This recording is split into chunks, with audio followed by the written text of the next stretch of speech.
買咗對鞋太窄，頂腳頂旋，唔好急住掉。今日呢幾個方法唔使花1分錢就可以令對鞋變大變舒服，記得先收藏起來。費事唔記得，好多人買新鞋都會遇到個奇怪現象，喺鋪頭試着嘅時候明明覺得啱啱好，唔鬆唔緊，腳感非常之完美，但一買翻屋企真係着住行路，問題就嚟啦。行下腳趾頭頂到鬼死咁痛，腳掌兩邊俾鞋夾到紅晒，腳踭磨到甩皮流血。呢個時候個心真係嬲到爆，因為鞋底已經黐咗層，鞋面已經有咗指痕，想退換基本上冇可能，夾硬着係會受罪，唔着就白白嘥咗幾百上千蚊，掉咗佢又心痛，留翻佢又腳痛，真係進退兩難。其實完全唔使愁，鞋鋪老闆私下教過幾個小竅門，可以從根本上改變對鞋嘅內部空間，令佢好似為你量身定做咁樣。下面就逐個將呢幾個壓箱底嘅方法講清楚。第一個方法係冰塊撐鞋法，原理特別簡單，就係利用水結冰之後，體積會膨脹變大。呢個物理常識，操作之前先將鞋裏面清理乾淨，然後揾一個厚實嘅密封袋，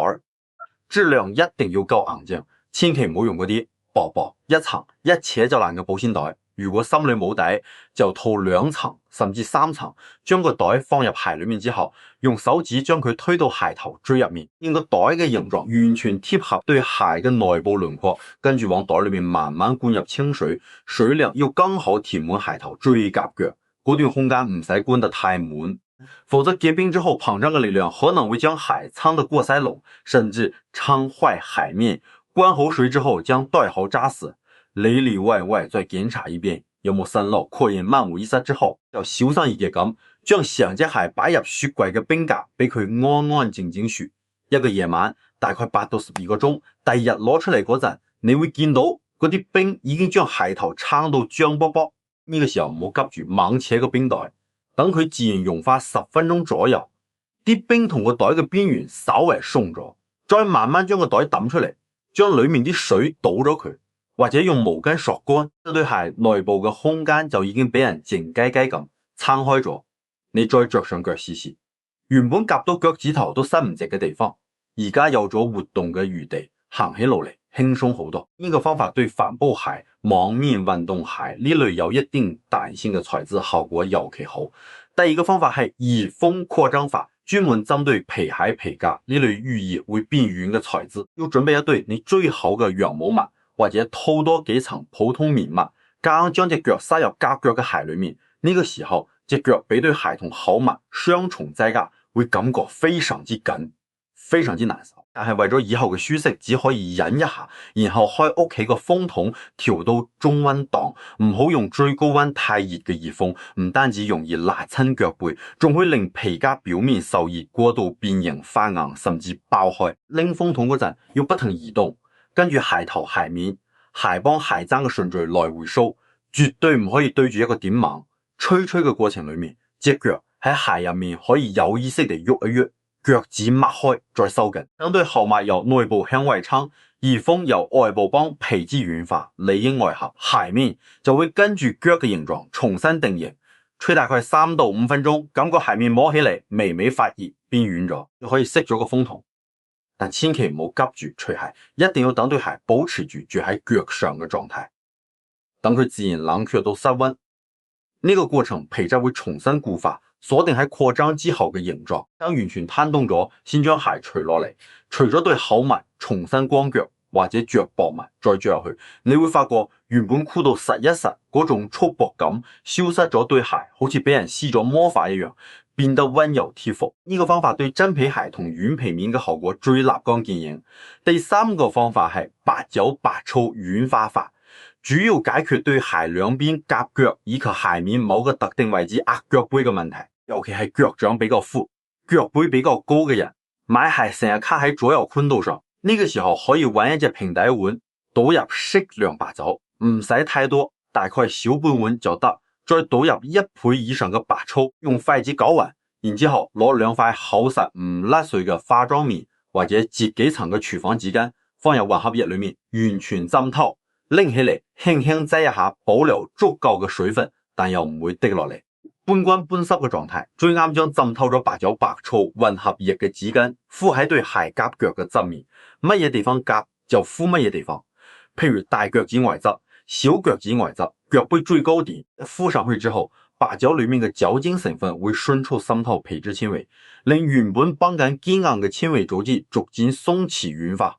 白醋一方面輔助軟化，另一方面仲有殺菌去除異味嘅作用。尤其係夏天着咗成日嘅鞋容易有汗味，白醋啱啱好可以裏裏外外清潔一遍，敷大概30分鐘。期間如果紙巾變乾咗，可以再補少少混合液，夠鐘就將紙巾揭落嚟。呢個時候被敷過嘅皮面摸上去會比周圍嘅更柔軟。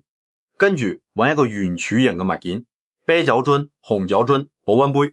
調料樽都可以將個樽身打橫擺，用均勻嘅力度喺敷軟咗嘅地方來回碌壓，咁樣可以將已經被軟化嘅皮質向外撐開一啲，製造出額外嘅寬度空間。碌壓完之後唔好即刻着，放置幾個鐘，等鞋面徹底晾乾定型，再着嘅時候你就會發覺兩邊唔夾啦，腳掌可以舒舒服服咁攤開晒，行遠路都唔會再痛到咿牙鬆槓。如果只係腳踭刮腳，咁就更加簡單啦，攞一支護手霜出嚟，普通嘅就得劑黃豆咁大細，喺指尖度直接搽喺鞋踭內側邊緣，腳踭掂到鞋幫嗰一圈都要搽勻。護手霜裏面嘅甘油同油脂成分可以迅速滋潤乾燥嘅皮質，並喺表面形成一層潤滑膜，原本硬到好似刀片咁嘅後踭邊緣會變得溫潤光滑。晾幾分鐘，等護手霜稍微吸收一下，再着嗰陣摩擦感明顯降低，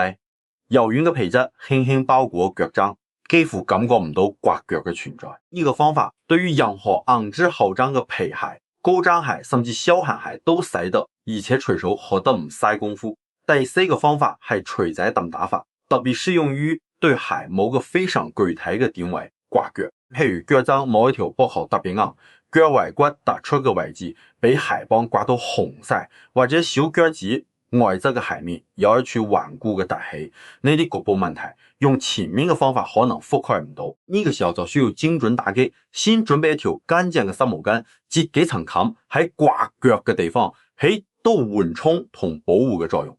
揾一把細錘仔，5泵鋪隨便買到嗰種就得，用非常之輕嘅力，一下一下反覆揼，打毛巾冚住嘅區域，動作要輕要穩，好似喺度敲一件精緻嘅工藝品咁，千祈唔好猛揼，尤其係鞋面有塗層有漆面嘅皮鞋，一錘揼落去，漆皮爆裂就徹底玩完。揼打嘅過程裏面，可以間唔中攞開毛巾摸下嗰個位置，感覺下皮質有冇變軟變鬆，通常揼過1-2分鐘，硬度就會明顯下降。如果屋企有鞋倉，或者用報紙搓成個硬紙團，可以塞喺鞋裏面，從內部等住敲擊點，效果會更加好。呢個方法嘅精妙之處在於，佢可以精確咁解決局部問題，